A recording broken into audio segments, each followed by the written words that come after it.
Before the 2020 war, the Armenian population of Nagorno-Karabakh was about 147,000. Today, it is estimated to be down to lower than 120,000. Forced displacement can be a tactic used to achieve ethnic cleansing. First, a group of activists blocked civilian and commercial traffic on the corridor, leaving thousands of Armenians without access to essential goods, including food and medicines. The Azeri government denied that the activists had its backing, but the International Court of Justice didn't buy that when this February it ordered Azerbaijan to take all measures at its disposal to ensure unimpeded movement of persons, vehicles, and cargo along the Lakin corridor in both directions. Then in April, Azerbaijan established an official border checkpoint that means local Armenian residents cannot transit to and from Nagorno-Karabakh. Ambassador Brownback, the floor is yours. Mr. Chairman, I think just really get right to the heart of it. You've got 120,000 Christians that are being strangled, blockaded. It's being backed by Erdogan, who is the probably the leading Islamist person in the world that's pushing militant Islam of any government leader in the world is President Erdogan. He just got reelected on top of that. And he's got this pan-Turkic idea of a corridor, and the one kind of sliver of land that stands between him and this pan-Turkic corridor is Armenia. There were 3 incursions into Armenia proper the week we were there on the fact-finding trip. This isn't just Nagorno-Karabakh. This is into Armenia proper. And we were at Jermuk, which is a kind of a resort town in one part of Armenia, and you could see the Azeri forces on the other hill from where we were, and the ability for them to just lob artillery into that town at any time is right there. It really reminded me of Sarajevo in the situation there where you had the troops that just surrounded the hills and could just fire in and killed huge numbers of people. On top of this, people say, well, it's not about religion, and I agree it's not a religious conflict, but religion is there, and it's a key piece of it. It'd be hard to believe that this would happen to Nagorno-Karabakh if it was a Muslim population. It's a Christian population, and that's where, to me, I come in standing up for religious freedom and for religious minorities. President Aliyev has changed and grown more erratic over the last decade. I'd say his trajectory is almost analogous to what we saw with Saddam Hussein. And we've already heard President Aliyev saying, well, Yerevan is part of historical Azerbaijan. We need to nip this in the bud.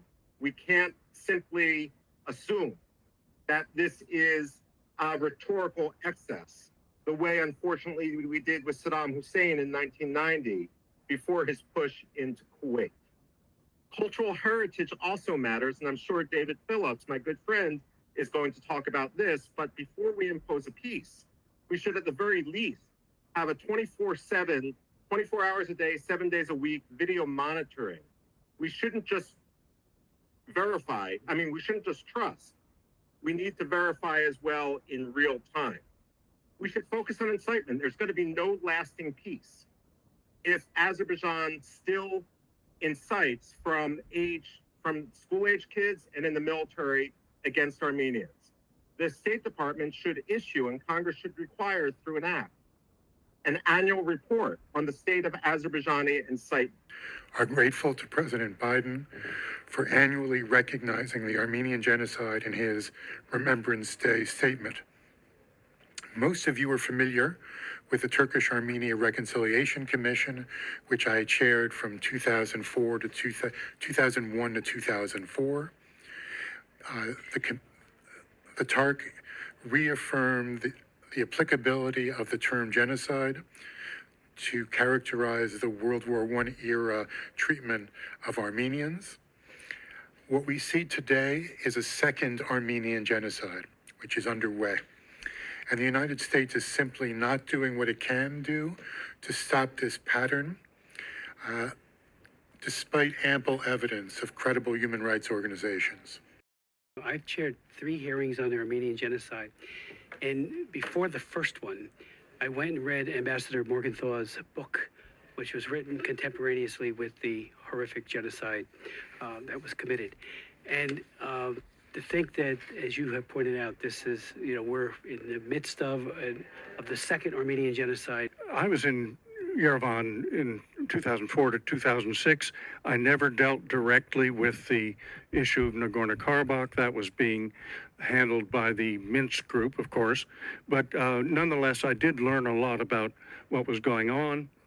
And I learned a fair amount about Armenian history, which, by the way, is quite fascinating once you get into it. One of the earliest histories recounts that after losing an important battle to the Persians, the Armenians, quote, fled into the forests of Artsakh. That's one of the earliest references to Artsakh and to Armenians being there. Second point, a well-known, well-respected German visitor to the Caucasus in the 1840s reported that the Armenians are, quote, most numerous in the province of Karabakh after Armenian proper, end quote. It's been stated here today that the second genocide has already begun.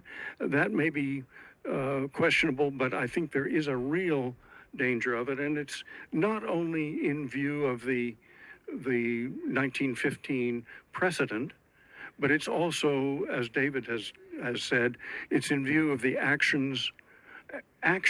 recorded actions and speech of Azerbaijani officials